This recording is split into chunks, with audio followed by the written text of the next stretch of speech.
Good morning. Can I help you?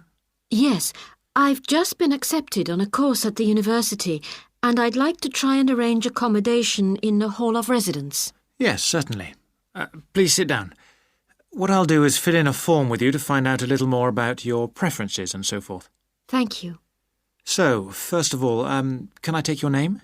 It's Anu Bhatt. Could you spell your name, please? Yes, ANUBHATT. Thanks. And could I ask your date of birth? The 31st of March, 1972. Thank you. And where are you from? India. Oh, right. And what will you be studying? I'm doing a course in nursing. Right, thank you. And how long would you want to stay in hall, do you think? Well, it'll take 3 years, but I'd only like to stay in hall for 2. I'd like to think about living outside for the 3rd year. Fine. And what did you have in mind for catering? Do you want to cook for yourself or have all your meals provided? That's full board. Is there something in between? Yes, you can just have evening meal provided, which is half board. That's what I'd prefer. Yes, a lot of students opt for that. Now, with that in mind, do you have any special diet, anything we should know about? Yes, I don't take red meat. No red meat. Now, thinking about the room itself, we have a number of options. You can have a single study bedroom or you can have a shared one. These are both what we call simple rooms. The other alternative is to opt for a single bedsit, which actually has more space and better facilities. There's about £20 a week difference between them. Well, actually my grant is quite generous and I think the bedsit sounds the best option. Lovely. I'll put you down for that and we'll see what availability is like. Now, can I ask some other personal details which we like to have on record? Yes, of course. I wonder if you could let us know what your interests are. This might help us get a closer match for placing you in a particular hall. Well, I love the theatre. Right. And I enjoy sports, particularly badminton. Ah, that's worth knowing. Now, what we finish with on the form is really a list from you of what your priorities are in choosing a hall, and we'll do our best to take these into account.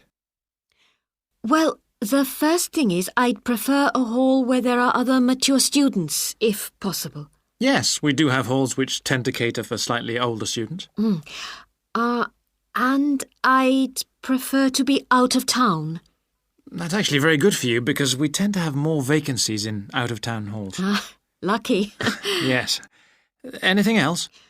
Well, I would like somewhere with a shared area, a TV room, for example, or something like that. It's a good way to socialise. It certainly is. That's it. Now, we just need a contact telephone number for you. Oh, sure, I'll just find it. It's 667549. Great. So we'll be in contact with you as soon as possible. Hello. I'm delighted to welcome you to our wildlife club and very pleased that you're interested in the countryside and the plants and creatures of this area. I think you'll be surprised at the variety we have here, even though we're not far from London. I'll start by telling you about some of the parks and open spaces nearby. One very pleasant place is Halland Common. This has been public land for hundreds of years, and what you'll find interesting is that the River Ouse, which flows into the sea 80 kilometres away, has its source in the common. There's an information board about the plants and animals you can see here, and, by the way, the common is accessible 24 hours a day. Then there's Holt Island, which is noted for its great range of trees. In the past, willows were grown here commercially for basket making, and this ancient craft has recently been reintroduced. The island is only open to the public from Friday to Sunday because it's quite small, and if there were people around every day, much of the wildlife would keep away. From there, it's just a short walk across the bridge to Longfield Country Park. Longfield has a modern replica of a farm from over 2,000 years ago. Children's activities are often arranged there, like bread making and face painting. The park is only open during daylight hours, so bear that in mind if you decide to go there. Longfield Park has a programme of activities throughout the year, and to give you a sample, this is what's happening in the next few days. On Monday, you can learn about herbs and how they've been used over the centuries. You'll start with a tour of our herb garden, practice the technique of using them as colour dyes for cloth, and listen to an illustrated talk about their use in cooking and medicine. Then on Wednesday, you can join local experts to discover the variety of insects and birds that appear in the evening. We keep to a small number of people in the group, so if you want to go, you'll need to phone the park ranger a few days ahead. There's a small charge which you should pay when you turn up. I'm sure you're all keen to help with the practical task of looking after the park, so on Saturday you can join a working party. You'll have a choice of all sorts of activities, from planting hedges to picking up litter, so you'll be able to change from one to another when you feel like it. The rangers will be hard at work all day, but do come and join in, even for just a short while.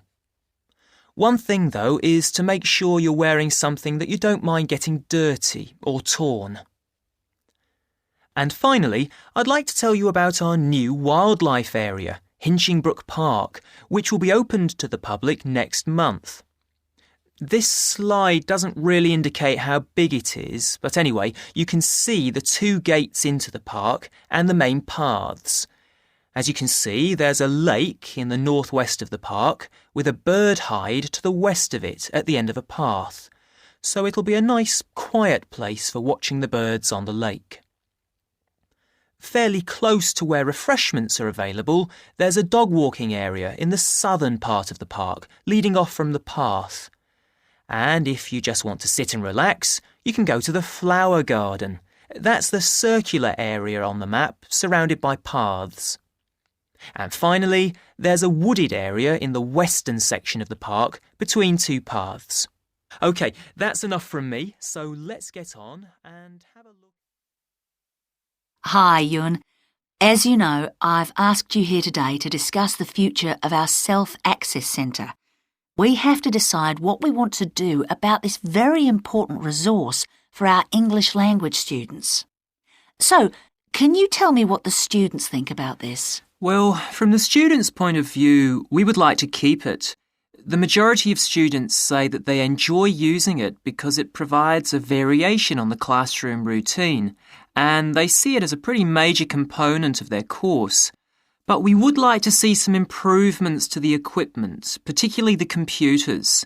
There aren't enough for one each at the moment, and we always have to share.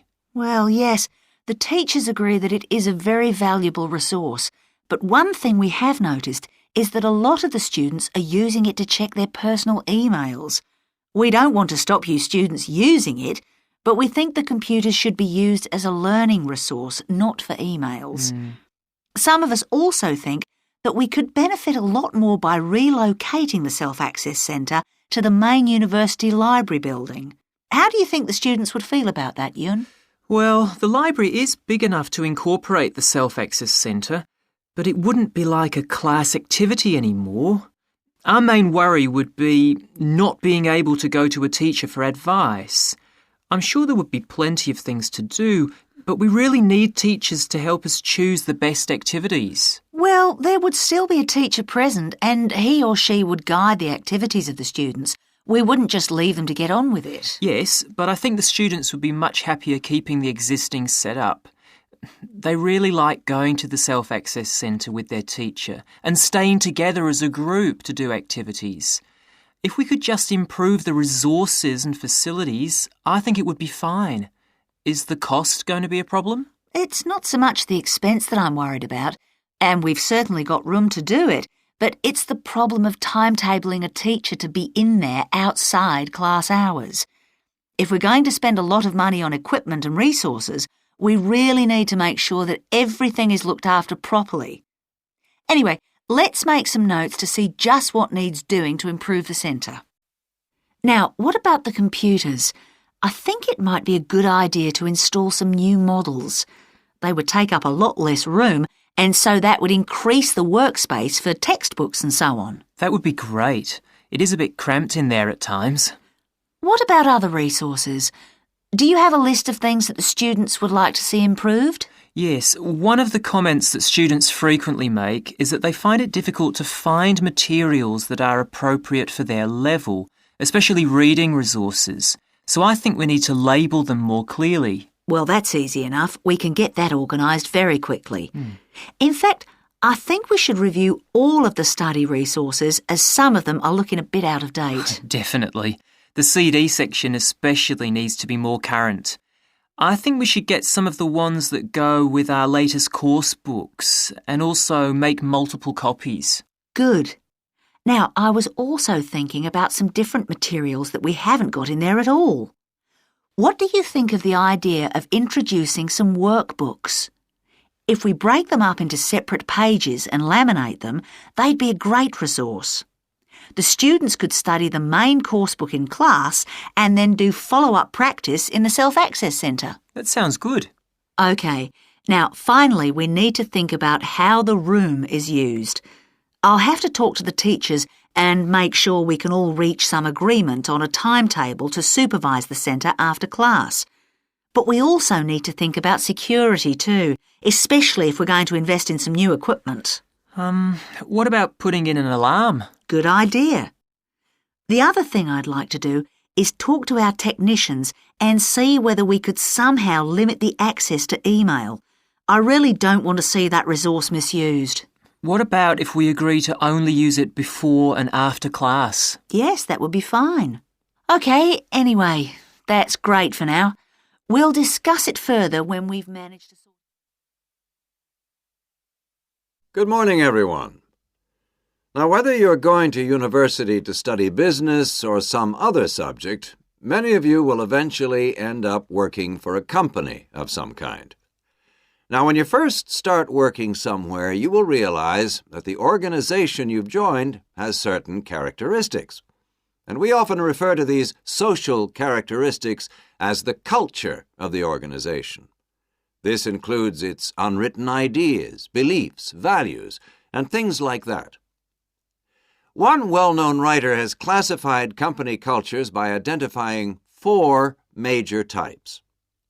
The first type is called the power culture, and it's usually found in small organizations. It's the type of culture that needs a central source of power to be effective. And because control is in the hands of just 1 or 2 people, there aren't many rules or procedures. Another characteristic is that communication usually takes the form of conversations rather than, say, formal meetings or written memos. Now, one of the benefits of this culture is that the organization has the ability to act quickly, so it responds well to threat or danger on the one hand, and opportunity on the other. But on the negative side, this type of organization doesn't always act effectively, because it depends too much on 1 or 2 people at the top, and when these people make poor decisions, there's no one else who can influence them. And the kind of person who does well in this type of business culture is one who is happy to take risks and for whom job security is a low priority. The next type is known as role culture. That's R-O-L-E, not R-O-L-L, by the way. And this type is usually found in large companies, which have lots of different levels in them. These organizations usually have separate departments that specialize in things like finance or sales or maintenance or whatever. Each one is coordinated at the top by a small group of senior managers, and typically everyone's job is controlled by sets of rules and procedures. For example, there are specific job descriptions, rules for discipline, and so on. What are the benefits of this kind of culture? Well, firstly, because it's found in large organizations, its fixed costs, or overheads as they're known, are low in relation to its output or what it produces. In other words, it can achieve economies of scale. And secondly, it is particularly successful in business markets where technical expertise is important. On the other hand, This culture is often very slow to recognize the need for change, and even slower to react. What kind of person does this type of culture suit? Well, it suits employees who value security and who don't particularly want to have responsibility. Moving on now to task cultures. This type is found in organizations that are project-oriented. You usually find it where the market for the company's product is extremely competitive, or where the products themselves have a short lifespan.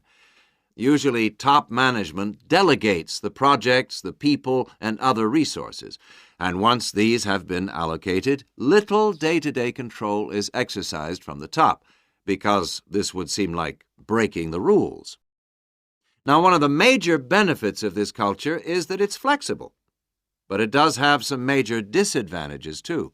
For instance, it can't produce economies of scale or great depth of expertise. People who like working in groups or teams prefer this type of culture. And finally, the fourth category is called the person culture. This type is quite unusual.